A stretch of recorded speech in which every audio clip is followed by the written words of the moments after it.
और मैं यहां पर आपकी हिस्सेदारी की बात कर रहा हूं। मैं आपकी सियासी क़यादत, आपको नेता बनाने की बात कर रहा हूं। मैं आपके इंसाफ की लड़ाई लड़ रहा हूं। मैं आपके हुकूक की लड़ाई लड़ रहा हूं। मैं आपके मान सम्मान की लड़ाई लड़ रहा हूं। तो मुझे कहा जाता है कि नहीं, ये वोट काटने को आया है।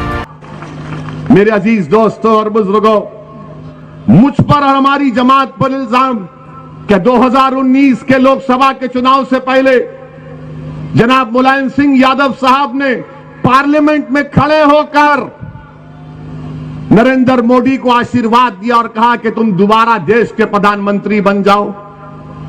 अगर मैं बोलता वो बात, तो ये समाजवादी पार्टी में जो अपना ईमान बेचकर बैठे हुए, वो बोलते ओवैसी को खबर की जगह नहीं देंगे हम। मगर मुलायम सिंह यादव ने कहा, मोदी मैं तुमको आशीर्वाद देता हूं, तुम दोबारा प्रधानमंत्री बन जाओ। तो नरेंद्र मोदी खुश होकर नमस्ते कर दिए उनको खड़े होकर। और मैं यहां पर आपकी हिस्सेदारी की बात कर रहा हूं। मैं आपकी सियासी क़यादत, आपको नेता बनाने की बात कर रहा हूं। मैं आपके इंसाफ की लड़ाई लड़ रहा हूं। मैं आपके हुकूक की लड़ाई लड़ रहा हूं। मैं आपके मान सम्मान की लड़ाई लड़ रहा हूं। तो मुझे कहा जाता है कि नहीं, ये वोट काटने को आया है। वोट काटने नहीं आया। 2019 के लोकसभा के चुनाव में सपा और बीएसपी मिलकर लड़े, सिर्फ 15 एमपी जीते। क्यों जीते?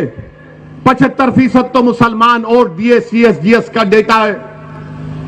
आजम खान जीती अपनी ताकत की वजह से, शफीकुर रहमान बर्क जीते अपनी ताकत की वजह से, समाजवादी की वजह से नहीं जीते। आपने वोट दिया आजम खान को, शफीकुर रहमान बर्क को, एसटी हसन को। मगर ये बोलेंगे नहीं नहीं हमने जिताया। रे तुम कहां जीते? अगर तुम्हारे वोट पड़ जाते तो तुम 15 क्यों जीतते सपा और बीएसपी वाले? अगर अखिलेश जीते आजमगढ़ से तो मुसलमानों के वोटों की खैरात की वजह से जीते बहसत सांसद। मेरे अजीज दोस्तों और बुजुर्गों, मुझ पर इल्जाम लगाने वालों, तुम्हारे एक एक इल्जाम का जवाब दे सकता हूं। तुम मेरे एक एक दलील का जवाब नहीं दे पाओगे। तुम मुस्लिम वोट को हासिल करते हो अपनी क़यादत को बनाने के लिए, अपने सियासी महल को तामीर करने के लिए। वोट तो मुसलमानों का लेते हो, बीजेपी का डर दला दिखाकर, ओवैसी का नाम लेकर, मगर मुसलमानों से तुमने क्या इंसाफ किया?